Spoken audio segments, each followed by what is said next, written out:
네, 정치권에서 쏟아지는 수많은 뉴스의 이면들을 분석, 전망해보는 시간. 정치본색 심층토론 서용주 맥 정치사회연구소 소장.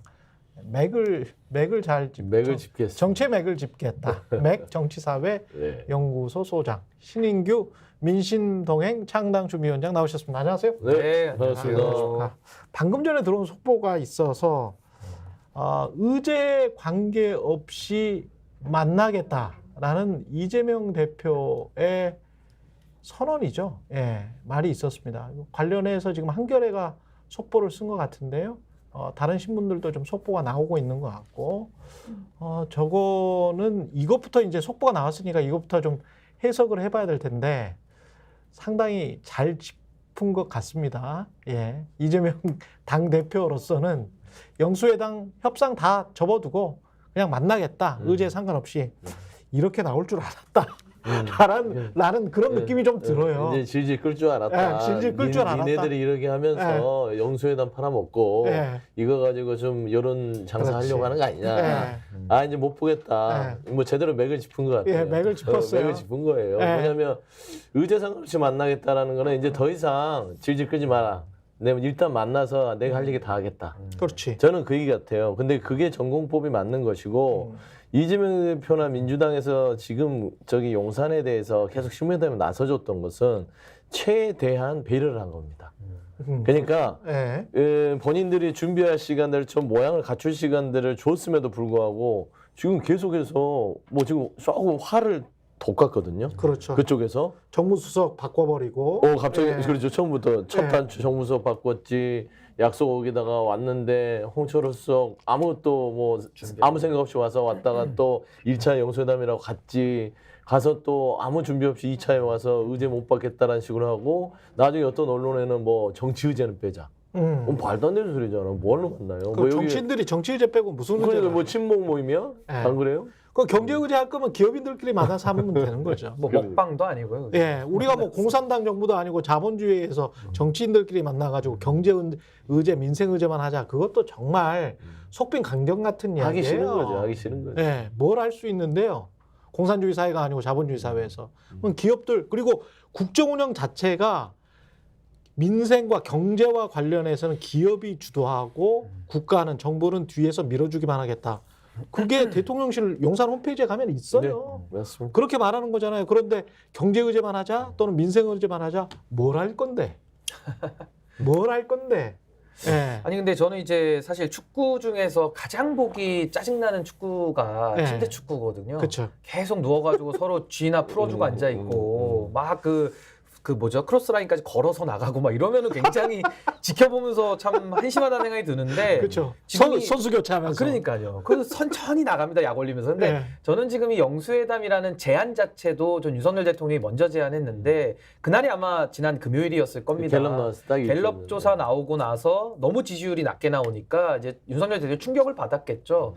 그래서 오후에 이재명 대표한테 전화 한 통 넣어가지고 만납시다. 이래서 시작이 된 거거든요. 그러니까 영수회담이라는 것이 이재명 대표도 제안을 여러 차례 지난번에 했습니다마는 지금 상황에서는 윤석열 대통령의 필요에 의해서 지금 하는 건데 뭐 정무수석 교체했죠. 또 의제 조율하면서 삐그덕거리면서 여러 가지 국면이 장기화되면 파행의 책임을 공동으로 져야 되는 상황이 된단 말이죠. 그래서 저는 이재명 대표가 아니 조건 없이 만나자면서 뭐 이렇게 말이 많냐라고 좀 냉정하게 끊어내면서 나는 이번에 뭐 최수근 상병 특검 문제라든지 몇 가지만 딱 이야기하겠다라고 치고 나가고 뭐 이틀 내로 답 없으면 안 하는 걸로 알겠다. 좀 이런 식으로 강경하게 나가기를 좀 바랬는데 지난 일주일은 좀 너무 이렇게 좀 끌려가는 이런 모양새가 좀 나와서 하여튼 근데 뭐 이제 의지 없이 만나기로 했으니까 저는 만나서 만나자고 말을 한 거죠. 네, 말을 이재명 했으니까. 대표가 말을 했으니까 또 곡이 저쪽으로 넘어갔어. 또 뭐라고 하는지 봐야지. 그래서 저는 어쨌든 성사가 되면 이재명 대표는 정말 민심을 대변해서 야당 대표로서 전 할 말을 시원하게 하고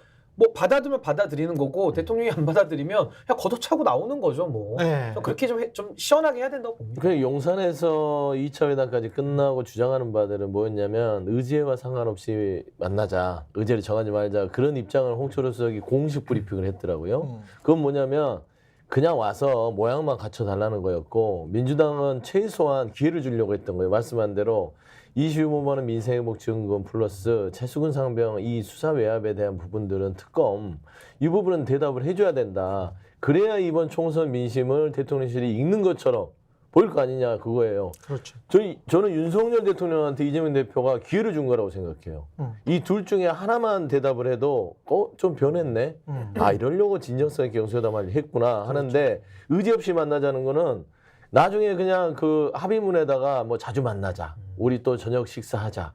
우리 또 김치찌개 거려 먹고 뭐 그렇죠. 떡볶이도 해 먹고 이렇게 하자. 우리 허심탄회하게 하고 내가 자주 전화하겠다. 이런 추상적인 합의만 나올 거란 말입니다. 그러면 맹탕이잖아요. 그렇죠. 근데 이게 야당인 이재명 대표한테 나쁘게 작용할 거라고 생각한다면 오산이에요. 예. 왜냐하면 기회는 윤석열 대표한테 여러 번 오지 않습니다. 이재명 대표는 우리가 야당이 지금 강력한 힘을 국민들이 주셨기 때문에 와서 그런 식으로 돌아오면 야당은 야당대로 야당 시간을 갈 수밖에 없어요. 최수근 상병 특검 밀어붙여야 되고요. 그렇죠. 이주원 민생회복지원금 얘기해서 말해야 되고요. 법적 절차 있으면 다 바꿔서 용산에서 못 받아들일 법한 많은 숙제들을 던질 겁니다. 그러면 윤석열 대통령은 또 거부권 사용할 수밖에 없어요. 그렇죠. 그러니까 기회를 줬을 때 영수회담에서 몇 가지만 풀면 또 차근차근 풀리잖아요.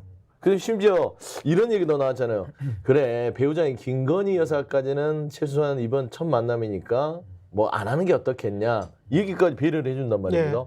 그럼 감사합니다고 받아야지 지금 이럴 때냐 저는 그런 생각이 들어요. 근데 이재명 대표에게는 상당히 이 영수회담은 좀 꽃놀이패라고 저는 볼 수밖에 없는 게 예. 의제 제한 없이 만나자고 대통령이 처음에 통 크게 제안했거든요. 그렇죠. 아 뭐 대표님 말씀 들으려고 만난다. 예. 그럼 가가지고 하고 싶은 얘기 다 하고 오면 그렇죠. 되는 거예요. 그래 만납시다. 그렇죠. 와. 그리고 만약에 의제를 정하자고 하면은 이재명 대표는 뻗뛰면 되거든요. 아, 최수근 상병 특검 같은 경우는 전 국민이 지금 동의하는 주제이기 때문에 예. 뭐 회담의 전제로 써도 되고요. 아니면 회담의 의제로는 1순위로 제안을 해도 안 받을 수가 없는 거거든요. 그럼 안 받으면은 결렬의 책임은 또 대통령실에 있는 거 아닙니까? 그러니까 결국에 만남을 위한 만남이라는 것이 무슨 대통령한테 훈시 들으러 가는 것도 아니고 대통령이 이제부터라도 자기는 집권 2년차 동안까지는 정치를 안 했지만 앞으로는 정치하겠다 이랬잖아요. 그럼 정치가 뭡니까? 야당 대표 만나가지고 뭘 얘기를 하죠? 지금 가장 현안이 되고 있는 국기문란 사건에 대한 국민들의 의구심 이거부터 해결하라는 게 이제 국민적 민심 아니겠습니까? 그렇습니다. 그 이종섭 피의자 호주 대사 임명권도 있었고요. 그래서 저는 윤석열 대통령이 뭐 나름대로 지금 머리를 쓰면서 말장난을 섞어가지고 침대 축구를 하고 있는데 이거 별로 통하기 어렵거든요. 그래서 전 다만 이재명 대표가 뭔가 좀 선명하고 분명한 태도를 가지고 윤석열 대통령을 대해야지 술에 술 탄 듯 물에 물 탄 듯 가잖아요. 윤석열 대통령 말장난에 능하기 때문에 자꾸 희석이 된다는 거죠. 그래서 이 부분을 좀 경계를 해야 된다고 봅니다. 그리고 이제 주변에 이제 또 다른 소음이 지금 나타나고 있습니다. 이 소음은 분명히 이제 장난치는 사람들이 있는 것 같은데 이 영수회담을 통해서 이재명의 사법 리스크와 뭔가를 바탈 것이다라는 그런 뉘앙스들이 여권 내부와 보수 신문들 그다음에 여의도에서 이렇게 쓱 나와요. 그러면서 이제 이거를 일종의 이제 물타기 또는 오염시키는 거거든요. 맞아요. 의제 자체를. 네. 근데 제가 그런 말들을 들으면서 어떤 생각이 드냐면 아니 그러면 대통령이 이미 수사까지도 진행됐고 거의 대부분의 이재명과 관련된 사건, 이재명 당대표와 관련된 사건은 재판부에 넘어갔잖아. 네. 그러면 집권 여당이나 대통령이 할 수 있는 게 뭐야? 거기에 관해서 뭐 재판부나 법관들에게 이거 이재명 당대표 봐주시오. 이런 이야기를 해줄 수 있단 말이야? 그거는 입법, 사법, 행정을 완전히 무너뜨리는 거지. 있을 수도 없는 일이죠. 있을 수도 없는 일이죠. 그러니까 그런 어떤 루머를 쓱쓱 퍼뜨리면서 갈라치기를 하려거나 그 지금 현재 현안, 최상병 특검이랄지 김건희 특검 관련된 현안들을 그냥 흐지부지 만들려고 하는 사람들, 그런 사람들이 분명히 있다. 그 사람들 주의해야 된다. 그런데 이른바 민주진영 내부에서도 그게 또 솔깃해서 그렇게 듣고 있어. 한번 보면 그런 거 있을 수 있어. 뭐 이러면서 있을 수 없는 일이고요. 있어서도 안 되는데 이재명 대표 스타일상 영수회담을 하는데 그런 얘기들이 행여나 그런 뉘앙스가 태도가 비춰진다면 이재명 대표는 앞으로 대권을 준비하는 분이잖아요. 그렇죠. 이게 사법 리스크를 정면 돌파를 통해서 가는 양반인데 그렇죠. 이거를 여기에서 지금 이 중간에 그것도 기소 전도 아니고 재판 다 돼 있는데 대통령은 무슨 딜을 할 수 있어요? 그러니까. 이거는 그냥 본인이 감내해서 가겠다고 간 길이에요. 그렇습니다. 그래서 이거는 전혀 딜이 불가능한 것이고 이런 류의 어떤 그 물타기를 말하자면 흙탕물 짓을 하는 이쪽의 류의 어떤 사람들은 대부분 당사자들이죠. 대통령이나 김건희 여사 두 부류에 있는 측근들이 뭐 작업을 하는 게 아니면 불가능해요. 왜 그러냐면 최수근 상병은 대통령한테는 외통수예요. 그렇죠. 이게 다 까지면 대통령은 본인이 경로에서 바뀐 어떤 여러 가지 그게 만약에 사안들을 사실이면 얘기를 해서 이거는 탄핵의 사유도 될 수 있는 그렇습니다. 부분이고 김건희 여사 주가 조작 특검법 저는 이 내용도 내용이지만 왜 이 김건희 여사에 대해서만 우리 대한민국 2년 동안 검찰 수사가 이루어지지 않았고 이걸 누가 막았고 그렇습니다. 왜 이게 안 되게 했고 명품백사 그 영상이 있음에도 불구하고 어떤 사법적 조치나 이런 것도 이루어지지 않았던 이 과정 자체도 들여다보면 탄핵 대상이 될 수 있어요. 예. 그렇기 때문에 저는 최소한 대통령 그다음에 김건희 여사 대통령 배우자 이 두 사람들의 측근이 이 영수회담을 통해서 이재명 대표와 사모니스크와 이제 빠터를 치려는 말하자면 아주 안 좋은 어떤 마타도죠. 예. 아니 그리고 스픽스가 말하는 언론입니다. 대세는 유튜브, 그중에서 스픽스. 좋아요, 댓글, 구독, 알림 설정. 여러분이 저희를 사랑해 주시고 우리가 여러분을 사랑하는 4가지 방법입니다.